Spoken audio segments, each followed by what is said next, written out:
Bienvenue dans cette première édition de la Petite Actualité, le journal dédié à l'actualité des micronations francophones. Ce programme vous est présenté en coproduction par les chaînes CRBS de Saint-Castin et RTAM d'Aigues-Mortes pour le compte de la DMF, la diffusion micro-francophone. Sans plus attendre, voici les titres. La micro-francophonie vient de réélire ses secrétaires adjoints. Nous avons interviewé Son Altesse Sérénissime, le prince Jean-Pierre IV, haut commissaire de l'organisation pour mieux comprendre leur statut et leur rôle. Nouvelles armoiries pour le Neugravia de Saint-Castin, qui se prépare à l'intronisation prochaine de la Neugravine Marie-Philippe. La principauté d'Antrophilia a elle aussi modifié ses armoiries et dévoile son nouveau drapeau. Vous entendrez son Excellence le comte Melcico Canizares s'exprimer à ce sujet dans son annonce officielle. La micro-francophonie a réélu ses nouveaux secrétaires adjoints.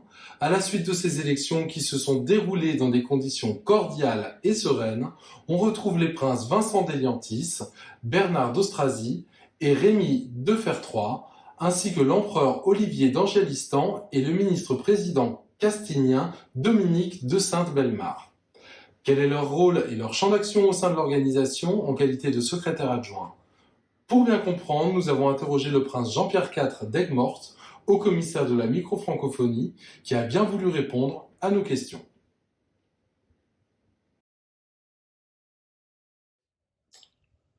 Alors, ce sont les micronations membres qui votent.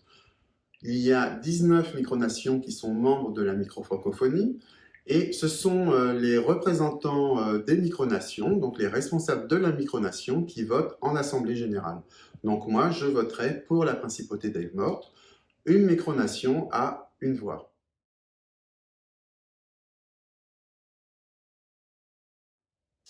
Ceux-ci sont au nombre de 5. Ils ont un mandat renouvelable de 2 ans.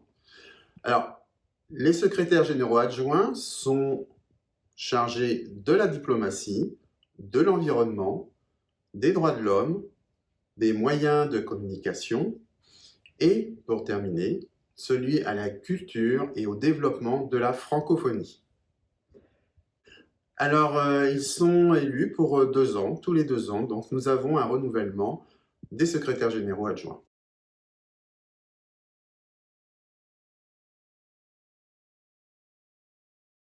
Alors, il faut savoir qu'un secrétaire général adjoint ne prend pas une décision seul. En fait, disons qu'il va être le moteur de son domaine, il va faire des propositions et ces propositions vont aller au sein du conseil. Donc le conseil, il y a 8 micronations qui font partie du conseil, qui est un peu l'organe exécutif de la francophonie, de la micro-francophonie, pardon.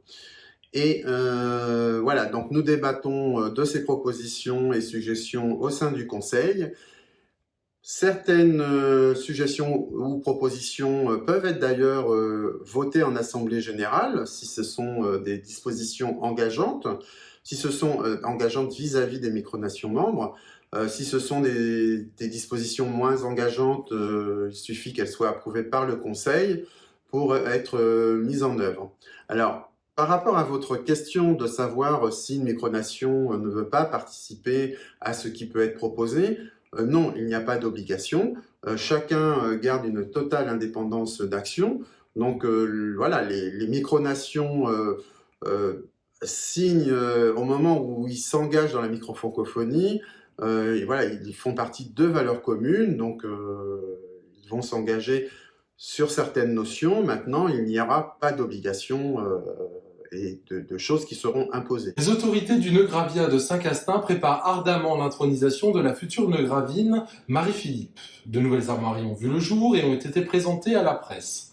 On y note une nouvelle devise nationale écrite en latin signifiant « toutes les origines dans une seule nation ». Cette devise répond mieux à l'inspiration de la micronation souhaitant marquer l'union de tous ses citoyens. C'est une nouveauté car le pays ne possédait pas encore de devise. La nouvelle couronne a également été dévoilée. Elle sera portée pour la toute première fois lors de l'intronisation de Marie-Philippe, une neugravine qui pourra être fière de ses artisans qui ont réalisé une véritable œuvre d'art. Il s'agit ici de légères modifications afin de souligner une nouvelle étape pour le nœud gravien. Au cours des prochaines semaines, nous allons aussi procéder au changement des armoiries provinciales dans l'optique du changement politique qui s'opère depuis l'automne.